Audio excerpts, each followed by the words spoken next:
Yo, King Earner coming to y'all live and direct. You know what was crazy about the movie, the first John Gotti? I forgot who played it, what's the brother name, but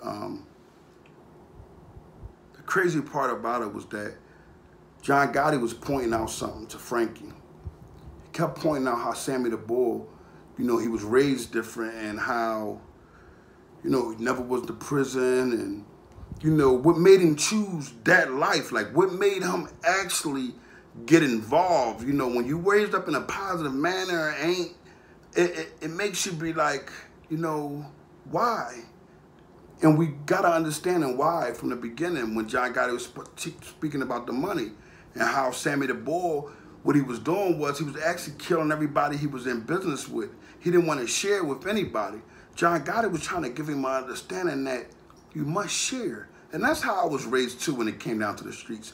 But it's different now. No one shares. No one gives anyone anything. So you have to work hard for whatever you get. That's why I explain to the youth all the time, why not work hard at getting a job? You know why you should get a job? Because guess what? You don't have to worry about a Sammy the Bull coming up and locking you up for the rest of your life. If you look at the movie, or if you search up John Gotti, you'll find out that what? Sammy the Bull was his closest friend. He was supposed to be, quote unquote, his underboss. Something Johnny would never admit to. So who's to say that it ever was a Gambino family that John Gotti was actually a part of doing something negative? I mean, when you look into Johnny's life, you'll see that at one time he came home and that he was doing the right thing, but the government claims he changes around and started doing the negativity. Who's to say he just didn't have a friendship with the mob and was doing positivity? And this guy, Sammy the Bull, may have been the boss, and guess what? Make him the boss and say he was an underboss. I mean, who you going to believe, actually?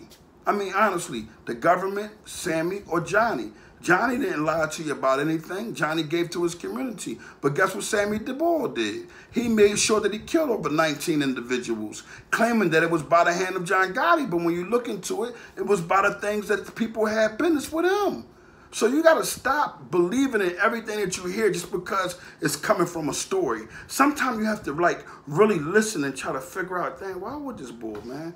This guy John Gotti keeps talking all this stuff about cleaning up the neighborhood and, he throw block parties and he makes sure everybody he has plumbing, he has different businesses that he got. I don't care if it was sweeping up the sidewalk. It's a business. Why nobody respects and honor at these times? Let's just say this, that if you want to talk bad about John Gotti, you got to talk bad about yourself because all of us has done something wrong.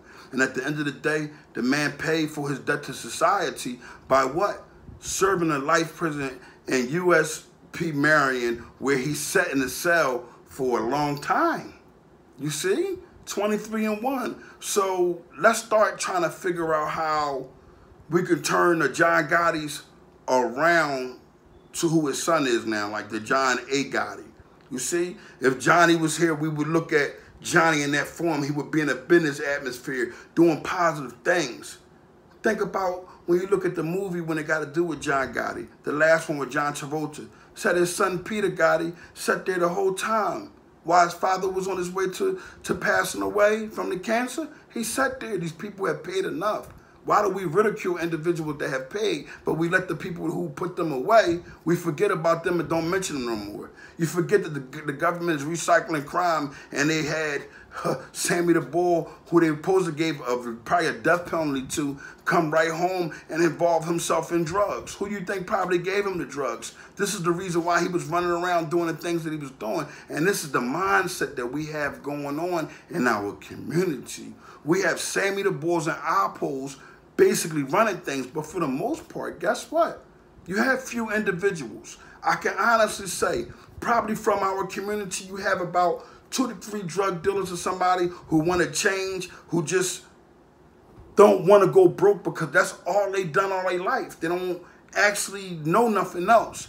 They may think they can know or feel like they can know, but they don't know until they find out. And that's what I'm inviting individuals to do, because that's what I'm going to be doing. Me and a few of us from the Honor Your Life campaign, I'm going to school for law. The reason why I'm going to school for law, because I feel I can help individuals that's not supposed to be there, like Skag Murphy, Craig Murphy. Yeah, he's not supposed to be in prison. He's innocent. People have came forth. But guess what? At the end of the day, because he's had crime in the past life, They will staple things to him to let him sit back there on death row. This is my mentor. This is the person that gives me understanding of life. This is the person that tell me to tell Craig Murphy. He's the one that tell me to tell all the youth out here, put your guns down. Don't worry about none of that nonsense. Get you a wife, get you some money legally, and have fun and enjoy yourself, because he doesn't have space in that cell. And guess what? It's around being around individuals, letting people, dope fiends and drug addicts, borrow money, showing love to them.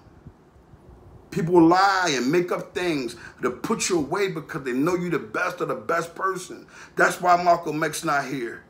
When you're the best of the best type people, you won't last long, because at the end of the day, they all are going to group up against you. And think about the rats. Think of how it is out here, man. It's 1,001 rats running around, and it's the tough ones that's acting like they don't tell. And they be the main ones rapping. Rather they telling it to a girl when they having a, what do you call it? How you call it? Having a, how you call it? What is that?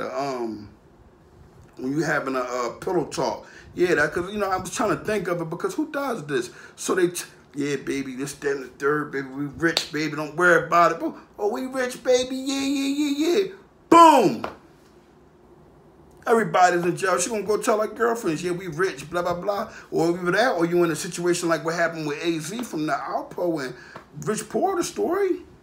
Come on, man. When we gonna get it together, man? When we gonna start moving our children out of the Philadelphia area and start putting them on the outskirts so we can give them an opportunity?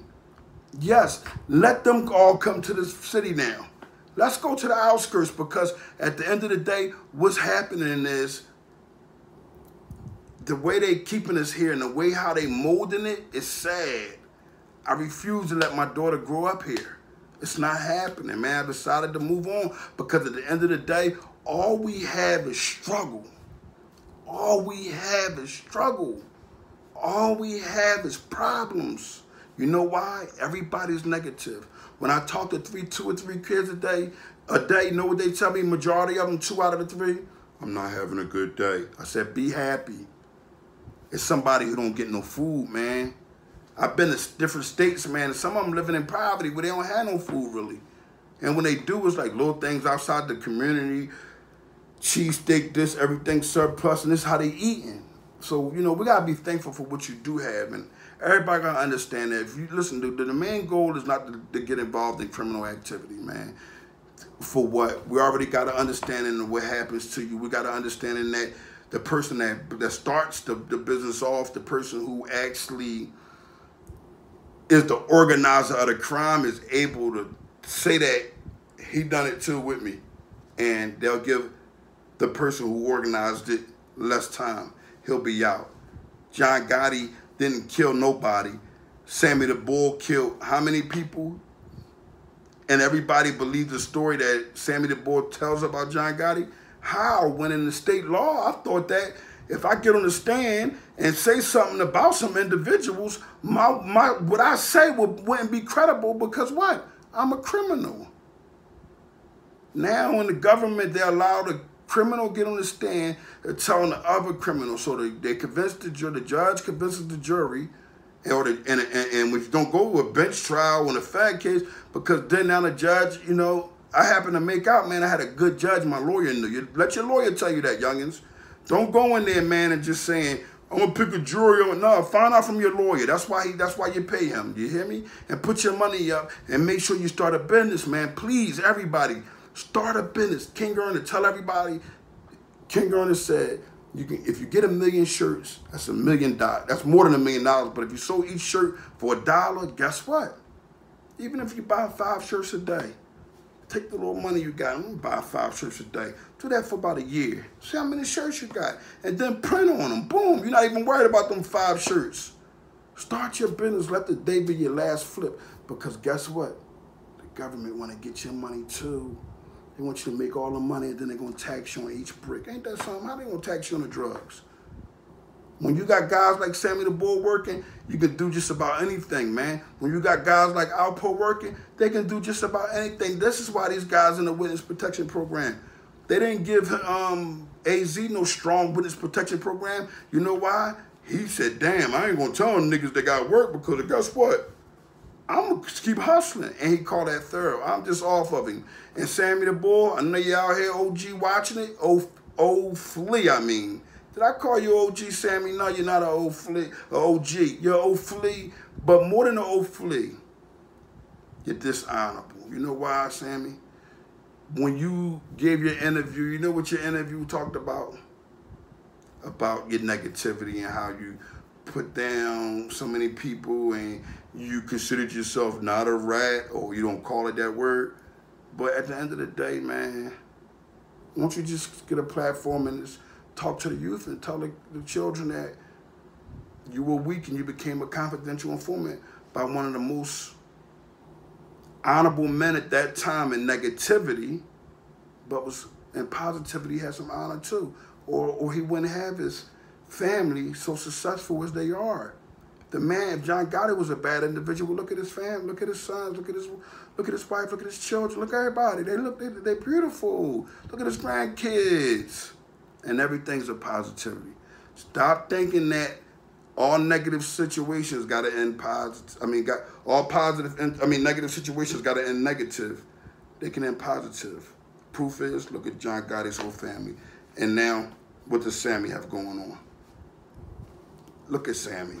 Huh? Look at him, how he come on. John was an honorable man. You see Sammy? Sammy is 20 times worse stressed out and got finished doing all them years after telling on everything that had to do with a family that he signed on to, that he got millions with. I'm King Earner from the Honor Your Life campaign. Youngins, come away from the street. Get with me, Honor Your Life campaign, legal businesses.